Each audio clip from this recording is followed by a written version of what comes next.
It would appear that President Trump is backing down to a certain extent on his tariff war against the world, except for China. I'll get to that in a moment. But the president sending out a message on social media just minutes ago saying he is now pausing those high tariffs for 90 days against most countries. Instead of the rates that they were hit with, for example, Europe was 20%.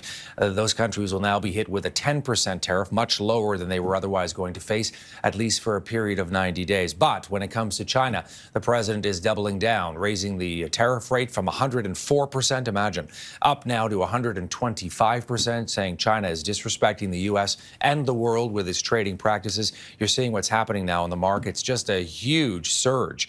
The TSX, for example, was in negative territory up until about 10 minutes ago. It's now surging up to 650 points.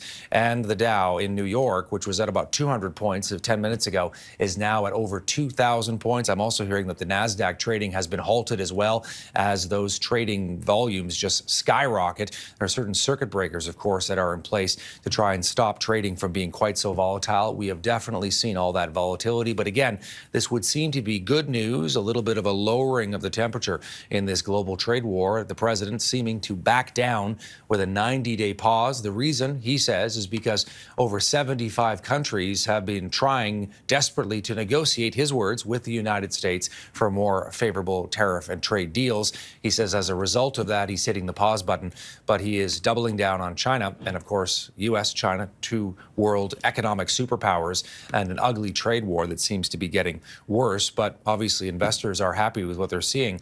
The president dialing back some of his more radical thoughts on hitting countries.